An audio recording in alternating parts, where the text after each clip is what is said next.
बात आती है थर्मोडायनेमिक्स है क्या मैम?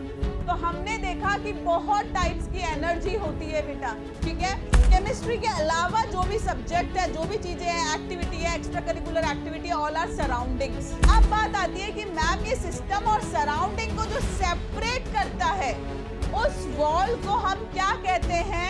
बात इतनी सी है, तुम्हारे अंदर की एनर्जी जो मेरी आज इतनी ज्यादा तेज चिल्ला के मैं पढ़ा रही हूँ, ये मेरी अंदर की एनर्जी है।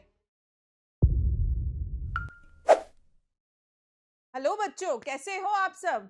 अरे ये क्या हुआ, आज मैम इतना तेज तेज क्यों बोल रही है? इसलिए बोल रही है कि आज के चैप्टर में सोना नहीं है बेटा, ठीक है। आज हम एक बहुत ज्यादा इंपॉर्टेंट चैप्टर करेंगे, डेट इज थर्मोडायनेमिक्स। ओके, ये वो चैप्टर है जिससे बच्चे डरते हैं, चाहे वो फिजिक्स में हो चाहे वो केमिस्ट्री में हो। हाँ जी, ये चैप्टर दोनों में होता है, फिजिक्स में भी और केमिस्ट्री में भी, बट दोनों को प्लीज एक साथ मत कर देना, सेपरेट ही रखना, ठीक है। फिजिक्स वालों की और केमिस्ट्री वालों की इतनी ज्यादा भी नहीं पड़ती है, ठीक है ना। ओके, सो दोनों को सेपरेट रखना प्लीज, उनको एक साथ मत करना, पहली चीज। दूसरी चीज, ये जो चैप्टर है ये हमेशा जनरली हर बच्चे की कोशिश होती है इस चैप्टर के लिए कि इसको आगे पोस्टपोन कर दें। नहीं नहीं यार, इससे पहले रिडॉक्स कर लेते हैं, इससे पहले ये वाला कर लेते हैं, ये करेंगे बाद में करेंगे, बट ऐसा मत करना बेटा, ठीक है। बड़ा इंपॉर्टेंट चैप्टर है, एग्जाम में क्वेश्चंस कंफर्म होते हैं, चाहे वो कॉम्पिटिटिव एग्जाम्स हो चाहे आपके स्कूल के एग्जाम्स हो, ठीक है। अब पहली चीज ये समझो कि जब मैंने भी ये थर्मोडायनेमिक्स चैप्टर पढ़ा था मुझे कुछ भी समझ नहीं आया था, ठीक है। तो परेशान होने की जरूरत नहीं है, जब आज मैं टीचर ही बन गई हूं तो इसका मतलब चैप्टर इतना भी खराब नहीं था, बाद में समझ में आ गया था, है ना।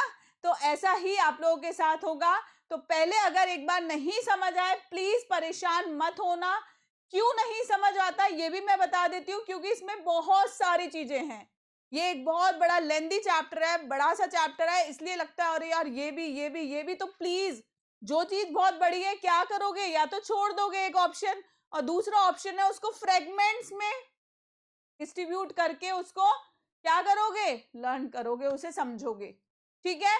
तो हम सेकंड टेक्निक, फर्स्ट टेक्निक का कोई सेंस नहीं है चैप्टर छोड़ने का, तो हम सेकंड टेक्निक अपनाते हैं। हम क्या करते हैं, उसको पार्ट्स में डिवाइड कर लेंगे चैप्टर को और उसको समझेंगे।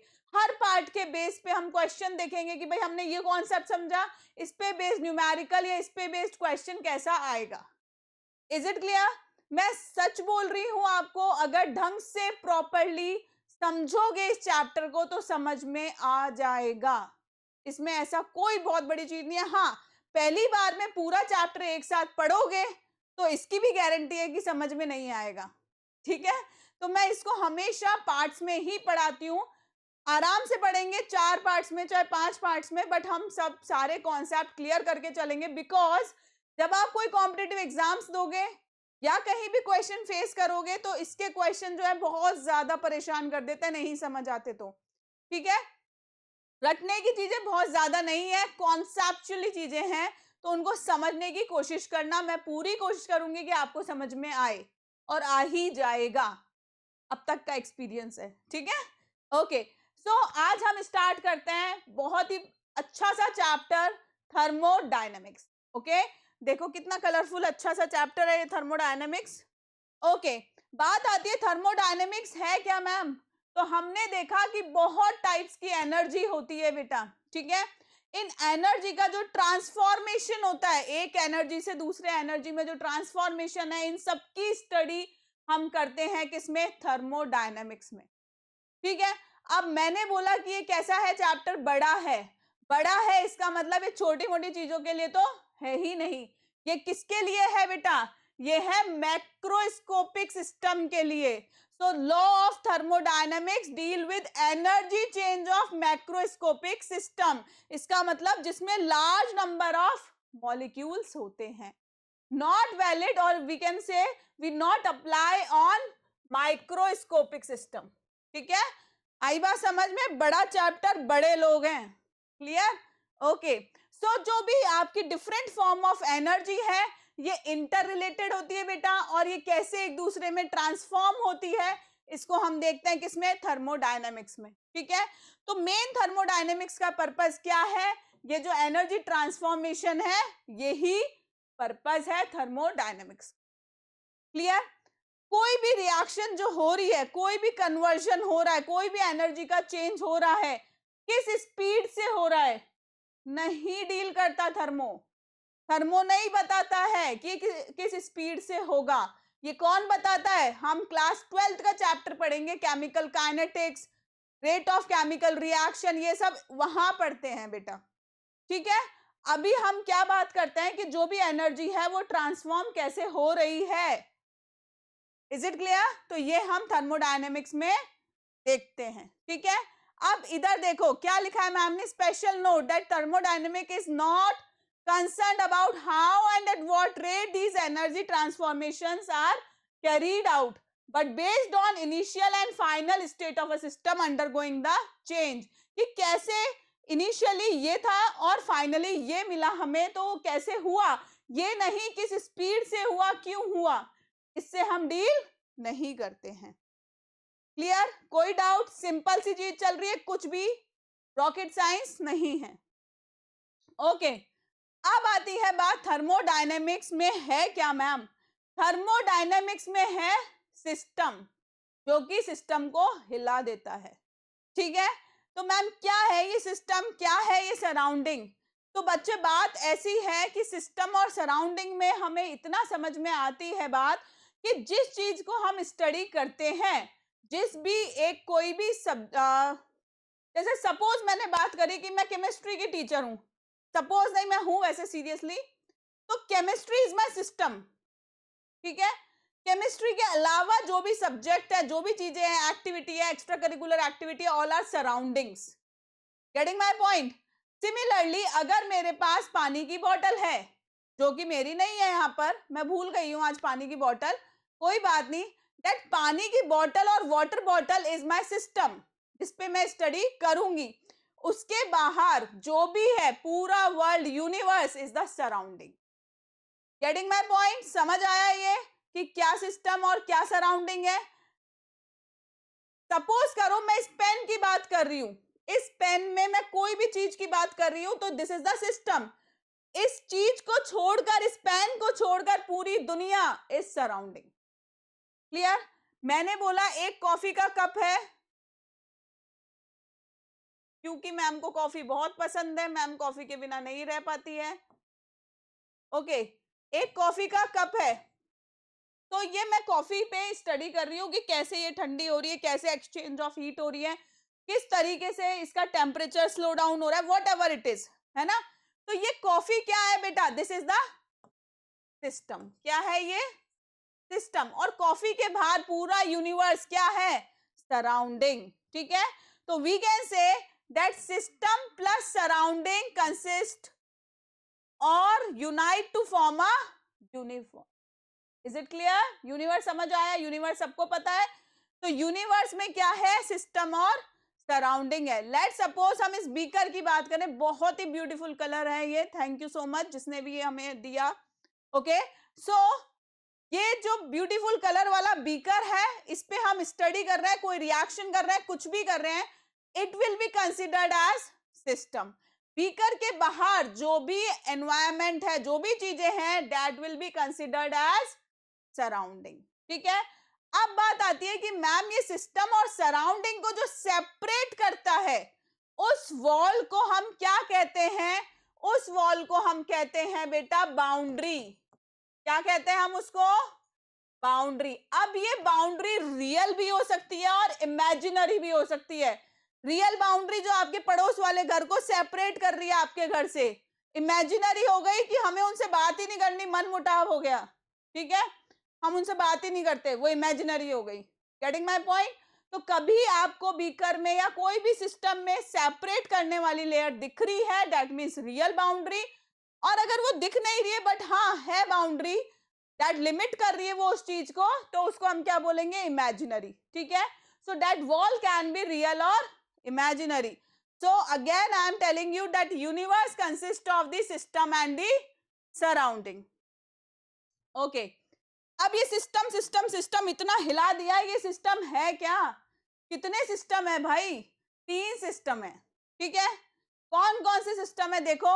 Open system, close system, isolated system. कितने टाइप्स के सिस्टम है? 3 टाइप्स के सिस्टम है। Open system, close system and isolated system. ठीक है, ओपन सिस्टम क्या होता है, क्लोज क्या होता है, आइसोलेटेड क्या होता है। यहां समझो, ये वो बीकर है जहां पे कुछ प्रेजेंट है बीकर में, कुछ कोई भी सोल्यूशन है या कोई भी है, कोई भी चीज है इसमें, तो यहां पर बेटा एक्सचेंज ऑफ एनर्जी भी हो रही है, हीट भी हो रही है। ये बीकर ऊपर से देखो ओपन है, ओपन है तो क्या होगा, अगर वो आपका जो सोल्यूशन है क्या है, वो गर्म है, लेट सपोज में चाय रखी हुई है, ठीक है, क्या होगी, थोड़ी देर बाद ठंडी हो जाएगी। ठंडी क्यों हुई, क्योंकि वहां पे क्या हुआ बेटा, हीट का लॉस हुआ। क्या हुआ, हीट का लॉस हुआ। सो whenever there is an exchange of heat, और we can say हीट का आना जाना लगा रहे, मतलब हीट क्या है, heat is a form of energy. इसके साथ साथ मैटर भी, आप देखोगे जब भी अगर कोई चीज ठंडी होती है तो ऊपर वाटर वेपर्स आ जाती है। अगर आप हाथ रख के देखो थोड़ा, या आप कोई प्लेट रखोगे, प्लेट को उठाओगे तो देखो ऊपर वाटर वेपर्स आ जाती है। इसका मतलब कुछ ना कुछ पार्ट ऑफ मैटर भी क्या होता है बेटा, लॉस होता है। ठीक है, तो whenever there is an exchange of matter as well as energy, then the system is considered as open। ठीक है, तो ओपन सिस्टम क्या हुआ, जब सिस्टम और सराउंडिंग के बीच में मैटर और एनर्जी का एक्सचेंज दोनों का पॉसिबल हो। आप लिख लो चाहे इसको, मैटर का एक्सचेंज भी हो और एनर्जी का भी हो, तो आप उसे क्या बोलोगे बेटा, ओपन सिस्टम। ओके, नाउ आपने क्या किया बच्चे, इस बीकर के ऊपर कुछ प्लेट टाइप रख दी, कुछ इसको क्लोज कर दिया, तो ये कैसा सिस्टम हो गया, क्लोज सिस्टम। अब मैम इस क्लोज सिस्टम में क्या होता है, इस क्लोज सिस्टम में मैटर बाहर नहीं निकल पा रहा, मैटर में कोई भी लॉस नहीं हो रहा, मैटर कम या ज्यादा नहीं हो रहा।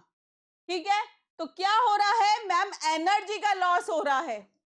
जैसे अगर आप नॉर्मल वाटर बॉटल में पानी लेके जाओगे, लेट सपोज सर्दी का टाइम है या गर्मी का ले लेते हैं, ज्यादा अच्छा है, हम नॉर्मल प्लास्टिक की बॉटल लेके गए और वहां पे हमने स्कूल पहुंच के सोचा ठंडा ठंडा पानी पीते हैं, जो हम लेके आए हैं घर से, देखा गर्म हो गया। क्यों हो गया, क्योंकि वहां पे क्या हो रहा है बेटा, एनर्जी का लॉस हो रहा है। ठीक है, वहां पे क्या हो रहा है, एनर्जी एक्सचेंज हो रही है, लेकिन मैटर एक्सचेंज नहीं हो रहा है। ऐसा नहीं है कि पानी जो है पूरी बोतल भर के लेके गए थे, स्कूल पहुंचे तो आधी हो गई, नहीं होता ना ऐसा तो, हाँ मेरे साथ भी नहीं हुआ कभी। ठीक है, तो ऐसे सिस्टम को हम क्या कहते हैं बेटा, क्लोज सिस्टम कहते हैं। ठीक है, तो हम कह सकते हैं इसमें मैटर का एक्सचेंज नहीं होता, लेकिन एनर्जी का एक्सचेंज होता है। ठीक है, अब थर्ड टाइप का सिस्टम पढ़ते हैं हम, that is isolated. Isolated system. आजकल तो बच्चे क्या है, हॉस्पिटल में कैफेटेरिया होने लग गए हैं, कैफेज होने लग गए हैं, अंदर कैंटीन होती है, तो आपको गर्म चाय भी मिल जाएगी, सब कुछ मिल जाएगा। मैं पहले की बात करूं, पहले का मतलब बहुत पहले नहीं, इतनी बूढ़ी मैं नहीं हूं बेटा, फिर भी नॉर्मल अगर थोड़े साल पहले की बात करें हम, तो क्या होता था, जब भी कोई हॉस्पिटल में एडमिट होता था और आप अगर उसके हालचाल लेने जा रहे हो या आप वैसे ही मिलने जा रहे हो, तो आप क्या करते थे, थर्मस में चाय लेके जाते थे कि बेचारे जो अटेंडेंट हैं उसके साथ में जो बैठे हैं उनको चाय मिल जाएगी गरम गरम, है ना, या पेशेंट के लिए लेके जाते थे। ठीक है, तो वो किस में लेके जाते थे बेटा, वो लेके जाते थे थर्मस फ्लास्क में। किस में लेके जाते थे बेटा, थर्मस फ्लास्क में। क्या होता था, इस थर्मस फ्लास्क नॉर्मल बेसिक आप लोगों के घर में प्रेजेंट होता है, और आजकल तो हमारे वाटर बॉटल्स भी थर्मस फ्लास्क टाइप की ही चल गई है कि गर्म और ठंडा 24 आवर्स तक रहता है, या अप्रोक्स इस टाइम के लिए रहता है। तो वही सब क्या है, आइसोलेटेड सिस्टम है कि वहां पर एनर्जी का एक्सचेंज भी नहीं हो रहा और मैटर का भी एक्सचेंज नहीं हो। तो हम बोलेंगे कि ऐसा सिस्टम जिसमें कि एनर्जी और मैटर दोनों का एक्सचेंज ना हो, उसको हम क्या बोलेंगे, आइसोलेटेड सिस्टम। तो तीन टाइप के सिस्टम डिस्कस करें हमने, open system, close system and isolated system. I don't think इसमें किसी को कोई डाउट होगा, simple basic day to day life के आप एग्जांपल देख सकते हो। ठीक है, अब एक इंपॉर्टेंट बात सुनो, that universe is considered as isolated system. Universe को हम क्या कंसिडर करते हैं कि आइसोलेटेड सिस्टम। मैम क्यों किया? अरे वाह, अरे बच्चों मेरे, तुम नहीं पढ़ते आ रहे, that energy can not be created nor be destroyed, they can be transfer from one form to another. पढ़ा है ना?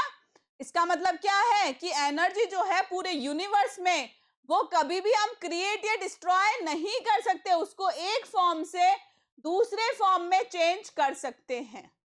ठीक है, दैट मीन्स यूनिवर्स क्या हुआ बेटा? Isolated system. हम कैसे लेते हैं यूनिवर्स को? Isolated system.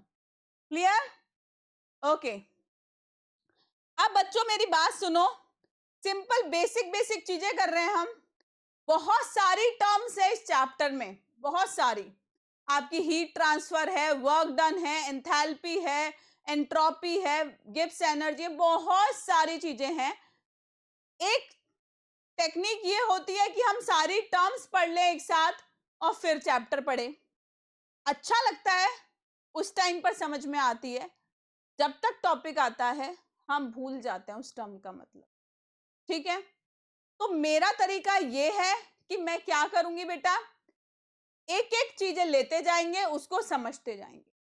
ठीक है, उससे क्या होगा, जैसे ही आप जैसे सपोज थर्मो का फर्स्ट पार्ट देख रहे हो, फर्स्ट पार्ट से पढ़ रहे हो, तो ये चीजें हमने पढ़ी, इस पे बेस्ड क्वेश्चन कर लिए और ये हमारा क्लियर हो गया। जब हम सेकेंड पार्ट पे पहुंचे तो नई चीज हमने पढ़ी और उस पे बेस्ड क्वेश्चन करे थर्ड पार्ट पे, एंड सो ऑन। ठीक है, आई बात समझ? ऐसा ना हो कि हम फिर से भूल गए, ओहो फिर से फर्स्ट पार्ट देखना पड़े यार, वो क्या था, वो क्या था, वो क्या था, ऐसे नहीं करना चाह रहे हैं। ठीक है, तो परेशान मत हो, छोटी छोटी चीजें लेते जाएंगे, आगे आगे बढ़ते जाएंगे। अब तक हमने देखा, तो एक सीरियल बन गया यार, है ना? अब तक हमने क्या देखा? हमने ऐसा देखा कि सिस्टम और सराउंडिंग मिलके यूनिवर्स बनाता है। सिस्टम 3 टाइप्स के होते हैं, open system, close system and isolated system. ठीक है, अब हम एक चीज पढ़ते हैं, दैट इज वर्क डन। क्या पढ़ते हैं हम? Work done. क्या पढ़ रहे हैं? Work done. ठीक है, सिंपल, एकदम रिलैक्स होके पढ़ो, कोई बड़ी चीज नहीं है। ये एक आपका बीकर था, ठीक है, यहाँ पे कोई सोल्यूशन था, सोल्यूशन ना लेकर हम बोल देते हैं यहाँ पे कोई गैस थी। ठीक है, ये पिस्टन है, ये पिस्टन से ऊपर से आप प्रेशर लगा रहे हो, दैट इज पी एक्सटर्नल। क्या है ये?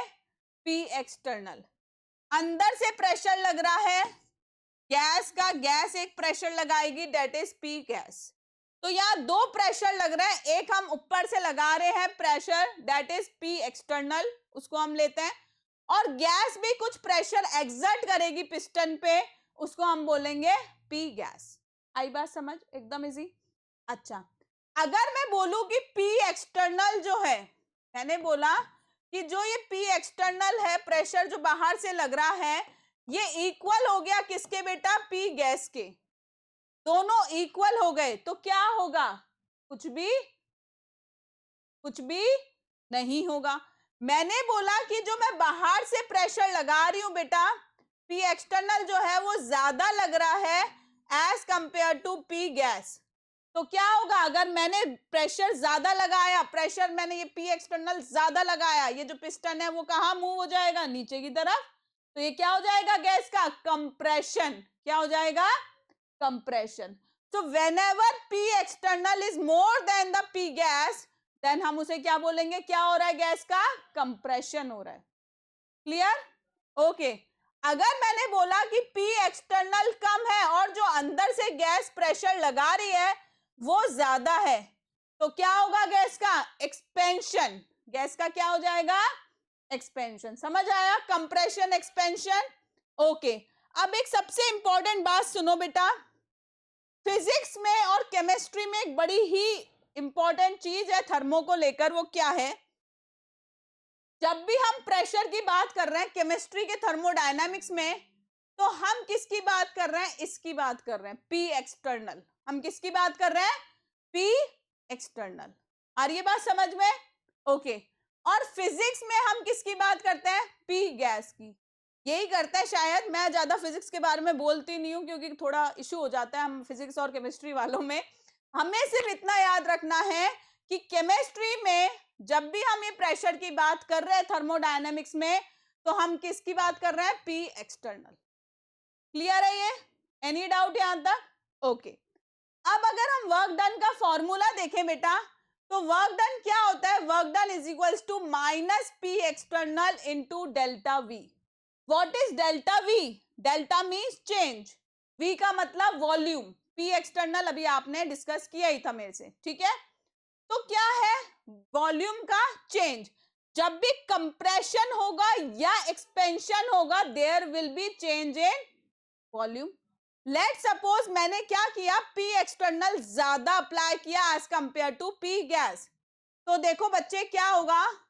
Work done is equal to minus P external. अब इधर सुनो, डेल्टा वी की जगह मैं क्या लिखूंगी बेटा? डेल्टा वी क्या हो गया? Change in volume. चेंज कैसे देखते हैं किसी भी चीज का? Final volume minus initial volume. अगर मेरी गैस का कंप्रेशन हो रहा है, कंप्रेशन दबा दिया मैंने, वॉल्यूम क्या हो रहा है बेटा? वॉल्यूम कम होगा। क्या होगा? वॉल्यूम कम होगा। मैम वॉल्यूम कम हो गया, कौन सा? फाइनल, है ना? तो मैं बोल सकती हूँ that V F is less than V I. यहां तक कोई डाउट? ओके। अगर वी आई बड़ा होगा तो मेरी वैल्यू क्या आएगी बेटा? बताओ मुझे। Yes, very good. क्या आएगी? नेगेटिव आएगी। तो आई कैन से कि minus P external multiply by minus value आएगी जो भी वॉल्यूम की है, डेल्टा वी लिख लेना चाहे इसको। माइनस माइनस क्या हो जाएगा बेटा? प्लस। इतना तो पढ़े लिखे हो तुम। तो इसका मतलब यहां पे एक बहुत ही इंपॉर्टेंट कंक्लूजन निकला है। वो क्या? कि जब भी आप वर्क डन करते हो ऑन द सिस्टम, ऊपर से ये ऑन द सिस्टम हम वर्क कर रहे हैं ना बेटा, तो हमेशा क्या होगा? वर्क पॉजिटिव हो जाएगा। कैसा हो जाएगा? पॉजिटिव हो जाएगा। ठीक है? मैंने प्रेशर अप्लाई किया, प्रेशर अप्लाई करने से कंप्रेशन हुआ, कंप्रेशन से क्या हुआ? मेरा वर्क पॉजिटिव हो गया। तो ये जो साइन होता है बेटा, ये साइन बहुत ज्यादा जरूरी है, कंपल्सरी है। ठीक है? तो always remember whenever there will be work done on the system, तो वो क्या होगी? वैल्यू उसकी पॉजिटिव होगी। मैंने अभी करके बता दिया आपको prove. Getting my point? Okay. मैंने बोला बेटा कि जो पी एक्सटर्नल है वो कम है पी गैस से, तो क्या हो जाएगा? देखो, W is equal to minus P external into delta V, और डेल्टा वी को मैं क्या लिख सकती हूं? V final minus V initial. ठीक है? एक्सपेंड हो गया, फाइनल की वैल्यू ज्यादा हो गई, फाइनल की वैल्यू ज्यादा से कम माइनस किया, मेरा पॉजिटिव आएगा। पॉजिटिव जब मल्टीप्लाई हो जाएगा नेगेटिव से, तो फाइनली वर्क डन जो मेरा आएगा उसकी वैल्यू क्या आएगी? नेगेटिव। क्या आएगी? नेगेटिव। इसका मतलब क्या हुआ? एक्सपेंड कब होता है? जब अंदर से प्रेशर ज्यादा लग रहा है गैस से, गैस से प्रेशर लग रहा है, मतलब सिस्टम आपका काम कर रहा है। Work done by the system, on और बाय का खेल है, ध्यान से समझो। Work done on the system तो क्या होगा? Positive. Work done by the system, expand हो रहा है, तो कैसा होगा बेटा? नेगेटिव। क्लियर है? पॉजिटिव कब होगा वर्क डन, नेगेटिव कब होगा? दिमाग में आराम से सोच के क्लियर कर लो, परेशान मत होना बाद में क्योंकि न्यूमेरिकल आएगा बेटा। ओके। उसी को हम एक बार बात करते हैं। केस 1 लिया हमने, compression of gas, work done on the system. Work done on the system किया, कंप्रेशन होने से क्या हो गया? W minus P external delta V, तो वर्क डन क्या आ गया आपका? पॉजिटिव। ठीक है? तो work done on the system always positive. याद कर लो इस चीज को, नोट डाउन कर लो। थर्मो में जब अगर आप कॉपी लेके बैठे हो, वैसे कॉपी लेके बैठना चाहिए, कोई पिन पेज ले लो, वॉट एवर यू लाइक वो ले लो और ऊपर लिख लो work done on the system is equals to plus sign, ठीक है, ओके। और अगर मैंने बोला सीधे, मैंने ये नहीं बोला ऑन द सिस्टम, मैंने कहा कंप्रेशन हुआ है गैस का, तो वर्क डन कैसा होगा? तो फटाफट से ये हमारा दिमाग में क्लिक होना चाहिए, कंप्रेशन हुआ है मतलब हमने ऊपर से प्रेशर डाला है, ऊपर से प्रेशर डाला है मतलब work done on the system है, ठीक है। और जैसे हमने देखा work done on the system है, दैट मीन्स हम क्या बोलेंगे? पॉजिटिव है। क्लियर है ये चीज? ओके। नाउ एक्सपेंशन हुआ है गैस का, गैस का एक्सपेंशन हुआ है, एक्सपेंशन हुआ है तो क्या हुआ है? वॉल्यूम इंक्रीज हुई है, वॉल्यूम इंक्रीज हुई है, इसका मतलब फाइनल वॉल्यूम जो है वो इनिशियल वॉल्यूम से ज्यादा है। फाइनल अगर ज्यादा है इनिशियल से तो डेल्टा वी की वैल्यू क्या आएगी? पॉजिटिव। आपने वर्क का फॉर्मूला लगाया W is equal to minus P external into delta V, तो ये कैसा आ गया? Work done negative. कैसा आ गया? Work done negative. So work done by the system बोले या फिर बोले कि कोई गैस एक्सपेंड हुई है, तो उस टाइम पे आपको जो वर्क डन है उसकी वैल्यू किस में लेनी है? नेगेटिव में लेनी है। क्लियर? कोई मुश्किल, कोई परेशानी? ओके। अब आते हैं हम एक नई चीज पे। पहले तो देखो मैं फिर से एक बार बता रही हूं, हमने डिस्कस किया कैसे सिस्टम सराउंडिंग मिलके यूनिवर्स बनाते हैं, हमारी दुनिया बनाते हैं, ठीक है। उसके बाद हमने ये बोला कि जो सिस्टम है वो तीन तरीके के होते हैं, ओपन, क्लोज एंड आइसोलेटेड। हमारी दुनिया जो है वो एक आइसोलेटेड सिस्टम है, किसमें मैटर एक्सचेंज होता है, किसमें एनर्जी, पढ़ चुके हैं हम, ठीक है। इसके बाद हमने देखा वर्क डन का मतलब क्या होता है, कैसे सिस्टम वर्क करता है, तो क्या वैल्यू होती है, और अगर हम सिस्टम पे वर्क करते हैं तो उसका मतलब क्या होता है, कब एक्सपेंड होता है, कब कंप्रेस होता है। क्लियर? नई सिरे से शुरू करता है इंटरनल एनर्जी। इंटरनल एनर्जी, आंतरिक एनर्जी। आंतरिक मैम ये क्या तांत्रिक पांत्रिक बोल दिया आपने, बात इतनी सी है, तुम्हारे अंदर की एनर्जी जो मेरी आज इतनी ज्यादा तेज चिल्ला के मैं पढ़ा रही हूँ, ये मेरी अंदर की एनर्जी है, ठीक है। कि मैं अंदर से सोच के बैठी हूं कि थर्मो को थोड़ा सा इंटरेस्टिंग मुझे बनाना है, नहीं तो बच्चे घबरा जाएंगे, ठीक है। तो बहुत तरीके की एनर्जी होती है हर एक सिस्टम में, चाहे वो मैं ही हूं, मैं भी एक सिस्टम ही हूं, ठीक है। तो वो बहुत सारी एनर्जी जो है, उन सारी एनर्जी को क्यूमुलेटिव फॉर्म में हम क्या बोल देते हैं बेटा? इंटरनल एनर्जी, ठीक है। अब मैंने बोला कि बताओ आज मेरी एनर्जी क्या है। मैम क्या है का क्या मतलब है? कोई आंसर नहीं है। क्या मेरी एनर्जी आज ज्यादा है पिछले चैप्टर को जब मैंने पढ़ाया था उससे? तो आप बोलोगे यस मैम या no ma'am, whatever the answer is, ठीक है। दैट मीन्स इंटरनल एनर्जी का मेजरमेंट पॉसिबल नहीं है, but change in internal energy we can calculate, ठीक है। तो हम चेंज इन इंटरनल एनर्जी निकाल लेते हैं, इंटरनल एनर्जी नहीं निकालते हैं, वो कैलकुलेट नहीं होती है। आ रही बात समझ? तो ये क्या है इंटरनल एनर्जी? इंटरनल एनर्जी है क्वांटिटी जो कि रिप्रेजेंट करती है कोई भी सिस्टम की टोटल एनर्जी।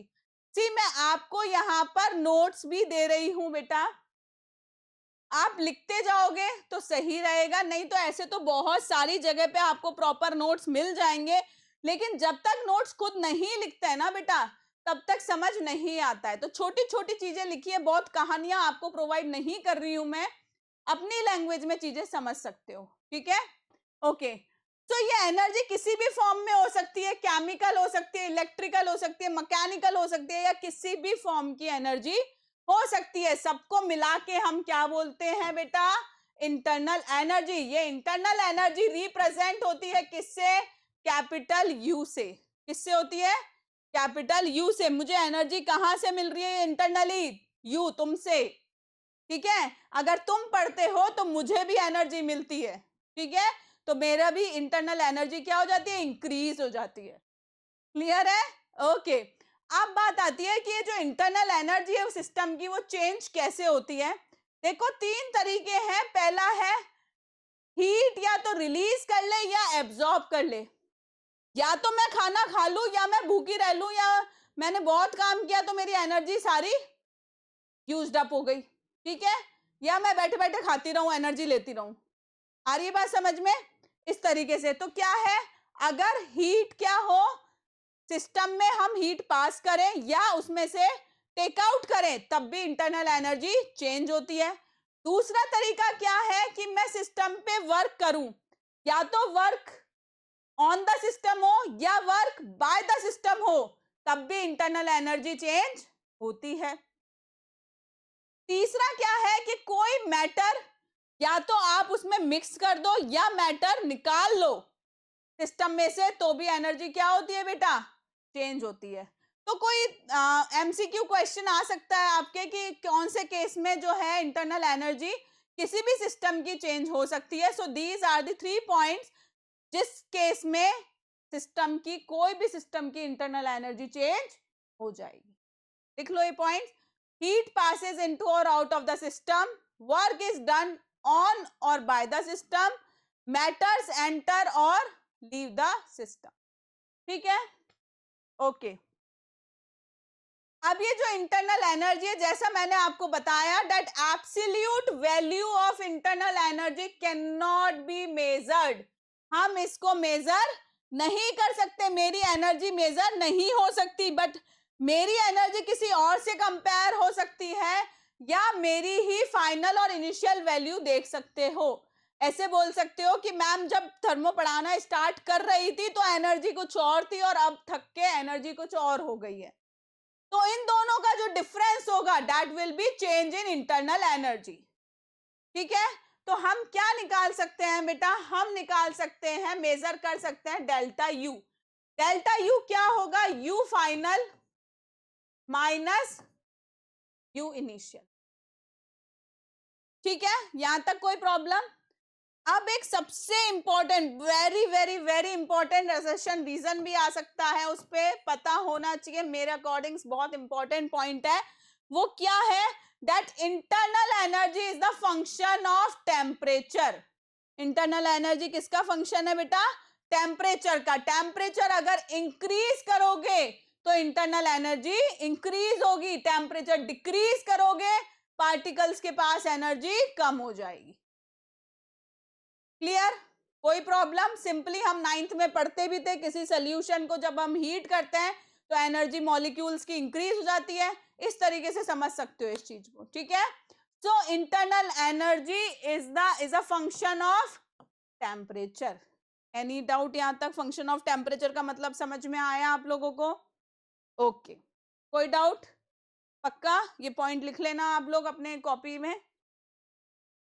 ओके, अब ये एक समरी टाइप है, ध्यान से समझना, कोई प्रॉब्लम वाली बात नहीं है। एक सिस्टम है, कोई भी एक सिस्टम ले लिया आपने, इस सिस्टम में मैंने बोला हीट फ्लो हो रही है, heat flow into the system. मैंने हीट प्रोवाइड कर दी, मैंने टेम्परेचर प्रोवाइड कर दिया, तो मेरे सिस्टम की इंटरनल एनर्जी क्या हो जाएगी बेटा? ठीक है, so we can say whenever heat flows into the system, internal energy increases. Heat flows out of the system, internal energy decreases. Getting my point? Work is done on the system. मैंने फिर बताया था आपको, on the system, work positive है, तो आपकी internal energy क्या हो जाएगी? इंक्रीजेस। भाई आपके ऊपर, मैं आपको पढ़ा रही हूं तो आपको अच्छा लग रहा है, जब खुद को पढ़ना पड़ता है तब बुरा लगता है। ठीक है, तो work is done by the system, internal energy decreases. ये चारों पॉइंट्स लिख लो, बड़े इंपॉर्टेंट है बेटा, समझ में अच्छे से आ जाएंगे, ध्यान से देखोगे तो। लिख लो इन पॉइंट्स को, कर लिया नोट डाउन? तो ये बड़ा इंपॉर्टेंट है बेटा, इसको नोट डाउन कर लेना। ठीक है, ओके। सो हीट फ्लो जब सिस्टम में हो रही है तो इंटरनल एनर्जी इंक्रीज होगी, अगर सिस्टम पे वर्क किया जाएगा तो इंटरनल एनर्जी इंक्रीज होगी। सिस्टम से कहो भाई काम करो तो इंटरनल एनर्जी डिक्रीज हो जाएगी, और अगर आपने उससे हीट मांग ली तो भी इंटरनल एनर्जी डिक्रीज हो जाएगी। ओके, अब आप ये हीट हीट हीट बात कर रहे हो, तो हीट जो है वो उसको हम as a form of energy ना लेकर हम क्या लेते हैं, मतलब ठीक है, हीट ट्रांसफर को एनर्जी लेते हैं हम। ठीक है, दैट हीट ट्रांसफर को रिप्रेजेंट करते हैं हम क्यू से। ठीक है। अब ये जो हीट ट्रांसफर है उसको हम पढ़ेंगे कि ये कैसे होती है, क्या होती है। मतलब क्या है कि सिस्टम से सराउंडिंग को ट्रांसफर हो रही है हीट, या सराउंडिंग से सिस्टम को हीट ट्रांसफर हो रही है, तो उसकी स्टडी करेंगे हम। ठीक है, रिप्रेजेंट किससे करेंगे हम, क्यू से। ठीक है। अब देखो आपने क्या किया, आपने कहा सिस्टम जो है हीट ट्रांसफर कर रहा है सराउंडिंग को। क्या बोला मैंने, सिस्टम सराउंडिंग को हीट ट्रांसफर कर रहा है।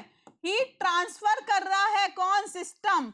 इसका मतलब उसकी क्यू की वैल्यू क्या हो जाएगी बेटा, नेगेटिव।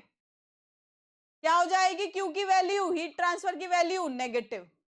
ठीक है, उसने ट्रांसफर कर दी तो सिस्टम की हीट ट्रांसफर की वैल्यू क्या हो गई, नेगेटिव। सराउंडिंग से सिस्टम हीट ले रहा है तो ये क्या हो जाएगी, क्यू पॉजिटिव। आ रही है बात समझ में, तो इस बात को समझ लो। हीट ट्रांसफर किस में होती है, सिस्टम एंड सराउंडिंग के बीच में होती है। अगर हीट ट्रांसफर हो रहा है फ्रॉम सिस्टम टू सराउंडिंग तो क्या हो जाएगी, क्यू की वैल्यू नेगेटिव हो जाएगी। और अगर सराउंडिंग से सिस्टम पे जा रही है तो क्यू की वैल्यू कैसी हो जाएगी बेटा, पॉजिटिव हो जाएगी। हमने यहाँ साइन कन्वेंशन वर्क डन का पढ़ लिया है, हमने यहाँ साइन कन्वेंशन हीट ट्रांसफर का पढ़ लिया है। मैं फिर एक बार बता रही हूं, अगर work done on the system होता है तो पॉजिटिव होता है, ऑन द सिस्टम कोई कर रहा है पॉजिटिव होगा, work done by the system negative होता है।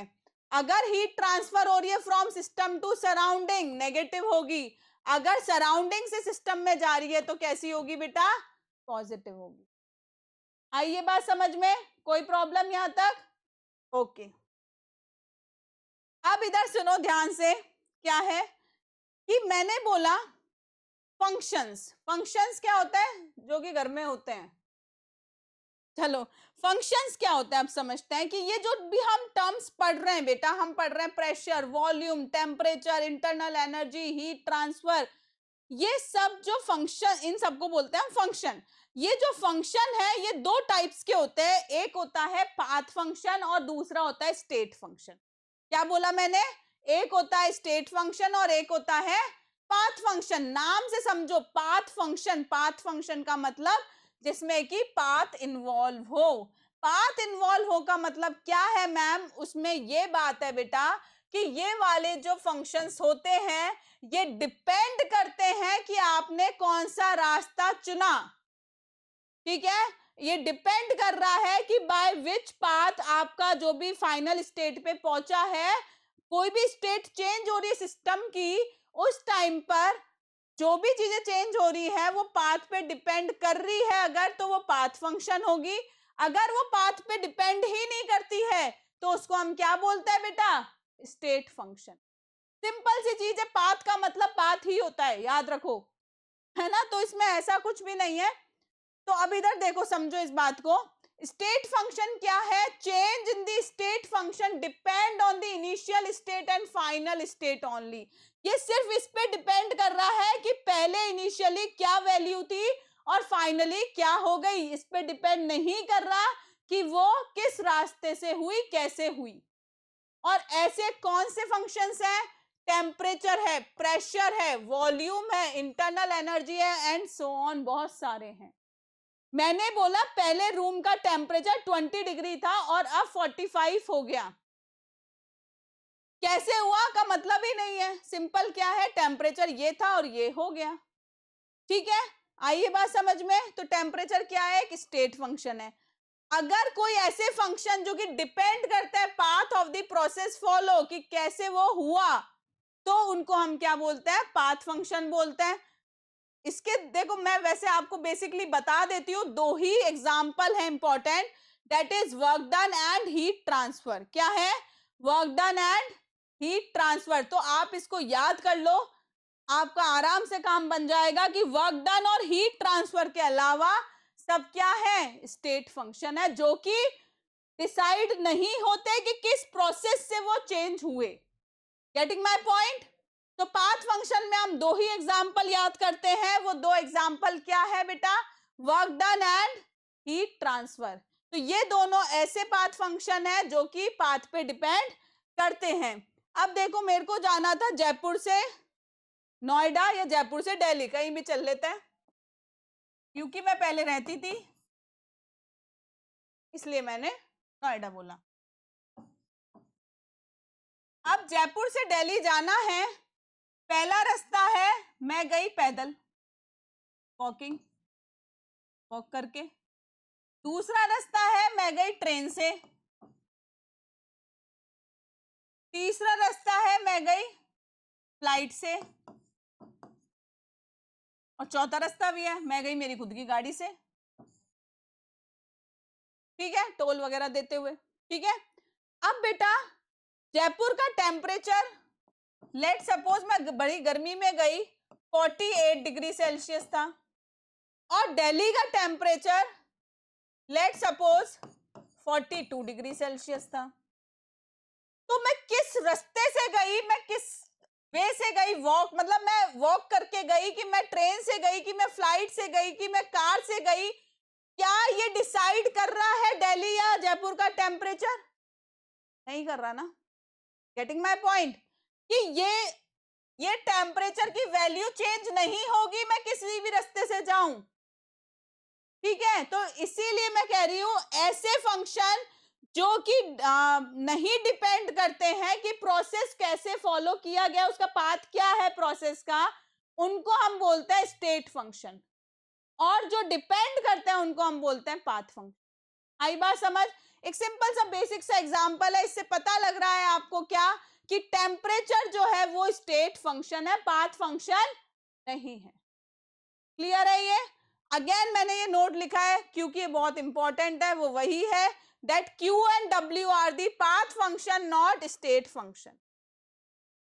ठीक है, यहां तक कोई प्रॉब्लम, कोई मुश्किल, कोई परेशानी आए तो मैं हूं ना, ठीक है, ओके। अब इधर देखो क्या है, फर्स्ट लॉ ऑफ थर्मोडायनेमिक्स। हम भूल गए, हम थर्मोडायनेमिक्स पढ़ रहे हैं तो उसके लॉ भी तो पढ़ेंगे, ठीक है। फर्स्ट लॉ ऑफ थर्मोडायनेमिक्स क्या कहता है, प्यारा सा लॉ है, कुछ भी नहीं है, पढ़ चुके हो तुम पहले भी, बस ये नाम नहीं पढ़ा था, FLOT, that is first law of thermodynamics, ये नहीं पढ़ा था, ठीक है। सुनो क्या है फर्स्ट लॉ ऑफ थर्मोडायनेमिक्स, ये बोलता है बेटा कि कोई भी आइसोलेटेड सिस्टम है उसकी इंटरनल एनर्जी कांस्टेंट रहती है। Internal energy of an isolated system is constant, ठीक है। अभी हमने एक बहुत ही प्यारा सा एग्जांपल लिया था आइसोलेटेड सिस्टम का, वो है यूनिवर्स, हमारी दुनिया, ठीक है। तो हमने बोला यूनिवर्स एक आइसोलेटेड सिस्टम है, इसका मतलब उसकी इंटरनल एनर्जी क्या रहनी चाहिए, कांस्टेंट रहनी चाहिए। इसका मतलब एनर्जी जो है वो एक फॉर्म से दूसरे फॉर्म में चेंज हो जाएगी, बट क्रिएट या डिस्ट्रॉय नहीं होगी। तो जी हाँ, यही है first law, that energy can neither be created nor be destroyed, ठीक है। तो क्या बोला हमने, universe is an isolated system, the total energy of the universe will be constant, energy cannot be created or destroyed but can be transferred from one form to another form, ठीक है। तो हम ये कह सकते हैं that first law is the law of conservation of energy। आइए बात समझ, बोलो कोई मुश्किल नहीं, okay. So first law of thermodynamics ये बोल रहा है कि कोई भी आइसोलेटेड सिस्टम जो है उसकी एनर्जी कंजर्व रहती है, वो एक फॉर्म से दूसरे फॉर्म में चेंज हो जाती है, लेकिन वो क्रिएट या डिस्ट्रॉय नहीं होती। क्लियर है ये बेटा? ओके। अब ये जो फर्स्ट लॉ ऑफ थर्मोडायनेमिक्स है, अगर इसको मैं मैथमेटिकल एक्सप्रेशन दूं तो ये होगा, which is again very important. अभी थोड़ी देर पे ही इस पे हम बेस्ड क्वेश्चन करेंगे। क्या बोला हमने, change in internal energy is equal to Q plus W। Q क्या होता है बच्चों, हीट ट्रांसफर, W क्या होता है, वर्क डन, ठीक है। तो इनका सम, जो हीट ट्रांसफर हो रही है और जो भी वर्क डन हो रहा है, उनका जो सम होता है, that will be the change in internal energy. Getting my point? कोई प्रॉब्लम इसमें? अब मैंने बोला कि आइसोलेटेड सिस्टम है, क्या है बेटा, आइसोलेटेड सिस्टम। आइसोलेटेड सिस्टम है तो Q क्या हो जाएगा बताओ मुझे, क्यू जीरो हो जाएगा। हाँ, क्यू अगर जीरो हो गया तो डेल्टा यू किसके इक्वल हो गया? वर्क डन के हो गया क्या? हाँ या ना? बोलो, ठीक है ना? तो आपने ये बोला कि यहां तक कोई डाउट है कि फर्स्ट लॉ ऑफ थर्मोडायनेमिक्स में हमें जो मैथमेटिकल एक्सप्रेशन मिलता है वो ये है that delta U is equal to Q plus W. इसको आराम से लिख लो, बड़ा इंपॉर्टेंट है। क्या नोट बेटा? आइसोलेटेड सिस्टम क्या होता है? जिसमें क्यू जीरो होता है। क्यू जीरो हो गया, हमने फॉर्मूला क्या था? Delta U is equal to Q plus W. Q zero हो गया। अच्छा, वर्क डन क्या होता है आइसोलेटेड सिस्टम में? आइसोलेटेड सिस्टम में तो वर्क डन भी क्या होता है? जीरो ही होता है। आ रही है ना बात समझ में? वर्क डन जीरो है तो क्या बोल सकते हो आप? Delta U is equal to zero, Q भी जीरो, वर्क डन भी जीरो। आइसोलेटेड सिस्टम में तो वर्क डन जीरो होता है बेटा, ठीक है? तो आप इससे क्या पता कर सकते हो? That change in internal energy will B zero. That means आप क्या कह सकते हो? डेल्टा यू क्या हुआ? You final minus U initial, यही होता है, ये जीरो हो गया। अरे आ रही है ना बात समझ? या आप u2 u1 भी ले सकते हो, that is not a big deal. Final initial भी ले सकते हो। तो आप क्या कहोगे कि फाइनल इंटरनल एनर्जी जो है वो किसके इक्वल होगी बेटा? इनिशियल इंटरनल एनर्जी के। अरे हाँ, ओके मैम। इसका मतलब क्या हुआ कि इंटरनल एनर्जी में कोई चेंज हो ही नहीं रहा, कोई चेंज नहीं हो रहा। इसीलिए हम बोलते हैं क्या कि internal energy of universe is constant. Energy neither be created nor be destroyed in a isolated system but can be transformed from one form to another form. तो आप ये बोल सकते हो कि यहां से हमने प्रूव कर दिया क्या? Law of conservation of energy. क्या प्रूव कर दिया बेटा हमने? Law of conservation of energy, कि भाई जो पहले एनर्जी थी और जो अब एनर्जी है वो दोनों क्या है? इक्वल है। आइसोलेटेड सिस्टम यूनिवर्स की बात करी गई है, ठीक है? आइए बात समझ। ओके, अब देखो ये क्या पिक्चर है, इसको भी ध्यान से समझ लो। ये आपकी इनिशियल स्टेट थी जहां पर U1 थी, इंटरनल एनर्जी किसी भी सिस्टम की। आपने उसमें क्या दे दिया? Heat they the.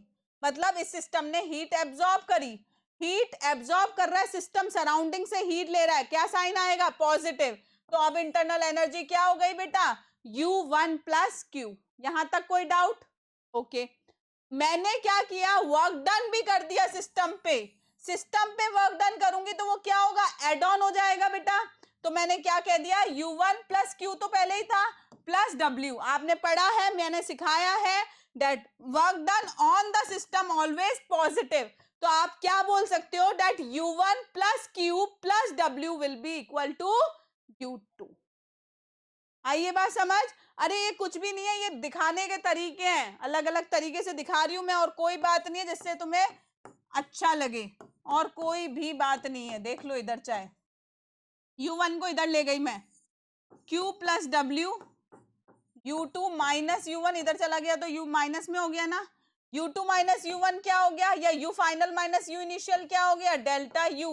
Delta U is equal to Q plus W। यही तो फर्स्ट लॉ ऑफ थर्मोडायनेमिक्स है जो पढ़ रहे हो तुम इतनी देर से। अरे हाँ, तो बस वही मैं अलग अलग तरीके से दिखा रही हूँ, और कोई चीज नहीं है बेटा। ओके, अब हम कुछ क्वेश्चंस देखते हैं। Which one of the following statement is false? पढ़ो स्टेटमेंट, पढ़ो सारे अपने आप, कोशिश करो। बहुत इजी क्वेश्चन है, बहुत इजी है। इजी नहीं है, तुमने पढ़ लिया, तुम इंटेलिजेंट हो गए इसलिए इजी हो गया, ठीक है? पॉजिटिव चीज देखा करो हमेशा। Work is a state function. ओहो मैम, ये क्या क्वेश्चन दिया? पहला ही स्टेटमेंट फॉल्स है। हमने क्या याद किया था? W and Q are the path function, ठीक है? यहां क्या लिखा है? वर्क कैसा है? स्टेट फंक्शन, जो कि गलत है। आगे के स्टेटमेंट भी पढ़ लेना, बड़े इजी से है, ठीक है? कोई प्रॉब्लम इसमें? ओके, अब देखो एक न्यूमेरिकल आ गया है। During 200 joule work done on the system, 140 joule of heat is given out. Calculate the change in internal energy.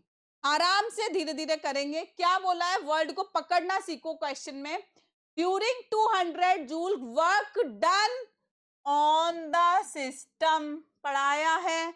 On the system का मतलब होता है वर्क डन पॉजिटिव है, कितना 200 joule.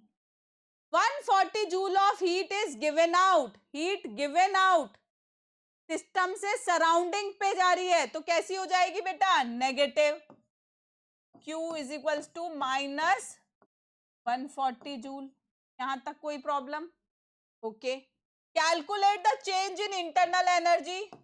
Delta U is equals to Q plus W is equals to minus 140 plus 200। कितना हो गया ये, प्लस 60। कितना हो गया, प्लस 60। देख लो फर्स्ट ऑप्शन, यहाँ सारे आंसर फर्स्ट ही निकल रहे हैं हमारे, ए ही निकल रहे हैं। अरे इजी है, कोई प्रॉब्लम नहीं है, बस क्वेश्चन को ध्यान से पकड़ो। उसमें जो वर्ड है, जो की वर्ड्स है ना, उनको समझो। ऑन द सिस्टम है, बाय द सिस्टम है, टू द सिस्टम है ना, given out to the system है, क्या है। ओके, एक और क्वेश्चन देखते हैं। Choose the correct answer. अगर आज के सारे क्वेश्चन आ गए मतलब आज की पढ़ाई समझ आ गई है। Choose the correct answer. A thermodynamic state function is a quantity used to determine heat change whose value is independent of path, used to determine pressure, volume, work, whose value depend on temperature only. Okay, state function, state function पढ़ा है आपने, path function पढ़ा है। Okay, used to determine heat change. Okay, correct है ये तो भाई, heat change बताता है ये, है ना, जरूरी नहीं है कि आपको path का पता लगे। whose value depend on temperature only, क्या इंटरनल एनर्जी तो टेम्परेचर पे तो डिपेंड करती है, नहीं, गलत हो गया। यस, हीट चेंज किस पे डिपेंड करता है बेटा, वेरी गुड।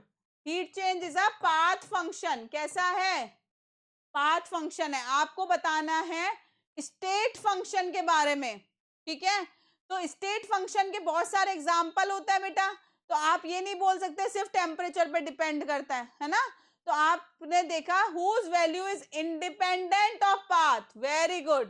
तो स्टेट फंक्शन क्या होता है, जो कि पाथ पे डिपेंड नहीं करता, ये पढ़ा है, सिंपल सा क्वेश्चन है, ठीक है। तो ध्यान से स्टेटमेंट पढ़ो, ओवर कॉन्फिडेंस में टिक नहीं करो। तो यहाँ पे आंसर क्या हो जाएगा, second, that is whose value is independent of path, क्योंकि स्टेट फंक्शन वही होता है जो कि पाथ पे डिपेंड नहीं करता।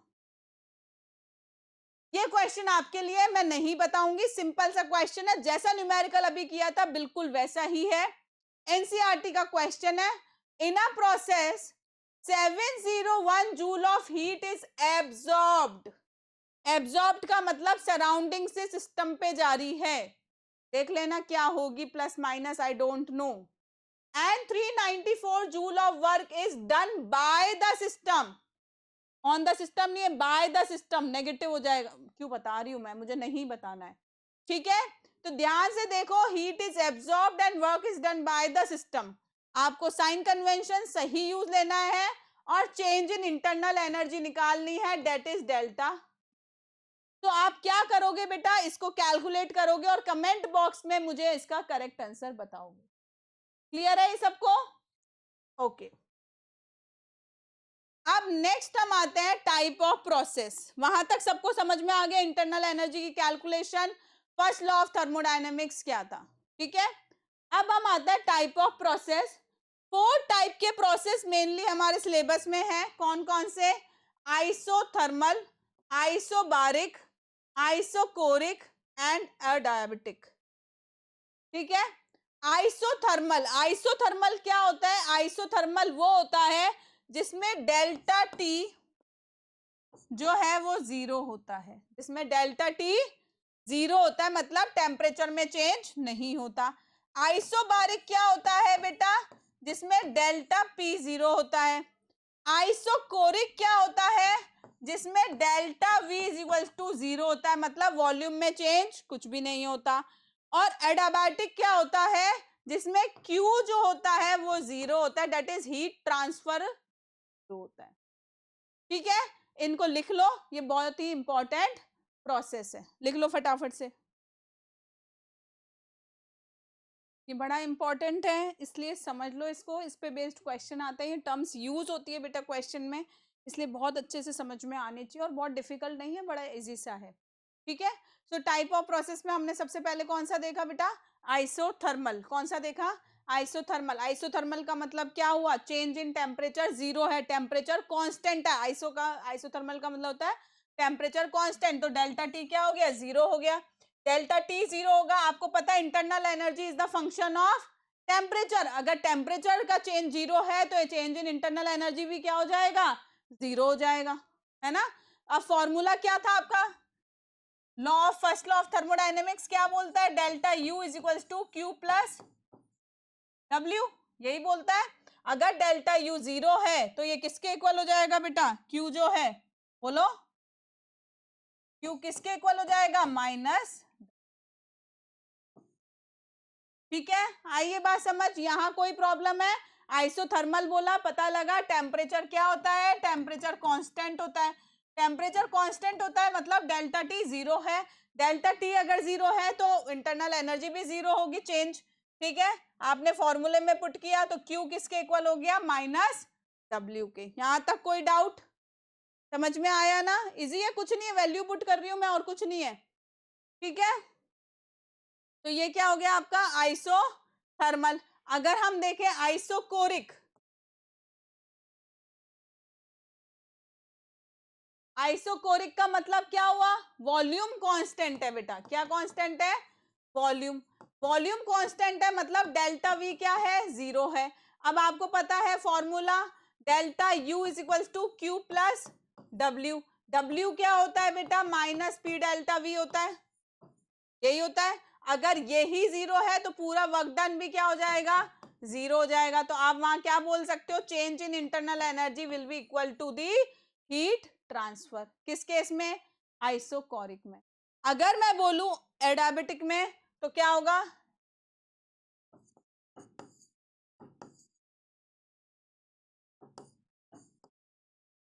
क्यू क्या होता है बेटा? जीरो। हीट ट्रांसफर जीरो होता है, हमने पढ़ा है ना। अगर हीट ट्रांसफर जीरो है और आपको पता है first law of thermodynamics, delta U is equal to Q plus W. Q आपका जीरो हो गया, डेल्टा यू किसके इक्वल हो गया? वर्क डन के। किसमें? इस केस में। ठीक है, तो अब इन सब केस में आप फर्स्ट लॉ ऑफ थर्मोडायनेमिक्स लगा सकते हो, और फर्स्ट लॉ ऑफ थर्मोडायनेमिक्स लगाने के बाद आप कैलकुलेशन कर सकते हो। जैसे कि आइसोथर्मल में हीट ट्रांसफर किसके इक्वल होता है? माइनस डब्ल्यू के। आइसोकोरिक में चेंज इन इंटरनल एनर्जी किसके इक्वल है? हीट ट्रांसफर के। और एडियाबेटिक में किसके इक्वल है? Change in internal energy work done के। क्लियर है? ये नोट डाउन कर लो। वैसे एज सच लर्न करने की जरूरत नहीं है, जैसे मैंने अभी आपको करके दिखाया ना, वैल्यू पुट करके, इसकी तरह ही कर लो। जरूरी नहीं है हर चीज आप लर्न करो उसको, बहुत चीजें होती है लर्न करने की, इसमें लर्न करने की कोई जरूरत नहीं है। ठीक है, अब एक क्वेश्चन देखो, for the process to occur under adiabatic condition the correct condition is, क्या होती है? तो बड़ा इजी सा क्वेश्चन है। डेल्टा टी जीरो होता है क्या? डेल्टा टी जीरो किस में होता है? आइसोथर्मल। डेल्टा पी जीरो नहीं, आइसोबारिक में होता है डेल्टा पी तो जीरो। तो डब्ल्यू जीरो होता है, वर्क डन नहीं। क्या जीरो होता है? Heat transfer, that is Q. Q जो है वो जीरो होता है। आ रहा है समझ में ये? Okay okay, now next topic है हमारा पाथ ऑफ द प्रोसेस। उससे पहले मेरी बात सुनो बेटा, आज हमने बहुत सारी छोटी छोटी चीजें कर ली है, तो मेरे अकॉर्डिंग आपको क्या करना चाहिए? उन छोटी चीज पे पहले प्रॉपर कमांड रखनी चाहिए और उसको यूज लेना सीखना चाहिए, उस पे बेस्ड न्यूमेरिकल एंड क्वेश्चंस करने चाहिए, फिर ही हम आगे बढ़ेंगे। तो फॉर टुडे हम इतना ही पढ़ेंगे, आज का सेशन यहीं तक ही है। हमने क्या क्या पढ़ा उसको बहुत ही अच्छे से पढ़ोगे आप, बहुत छोटी छोटी और सारी चीज के कॉन्सेप्ट क्लियर करें। मैंने क्वेश्चंस आपको कराए हैं जिससे कि क्लियर हो जाएंगे, आई नो हो जाएंगे। ठीक है, तो बेटा इसी तरीके से पढ़ लेना इसको, इसमें कोई भी डाउट नहीं होना चाहिए। इन केस कोई डाउट हो तो you can write on the comment box, आप बता सकते हो। आगे के भी आप पहले ये कवर करो, फिर आगे के भी आप पार्ट्स देखो और अच्छे से समझो। ठीक है, क्लियर है सबको? Okay, thank you very much. NCERT के क्वेश्चंस मैंने करवाए हैं। जब आप उनको करोगे आपको खुद को अच्छा लगेगा कि हाँ हमें थर्मो चैप्टर आ रहा है। ठीक है, तो परेशान नहीं होना, अच्छे से पढ़ना है, मस्त रहना है। Thank you very much for today's session. So that's all for today's class. If you like this video, please like, share and subscribe our channel. Thank you.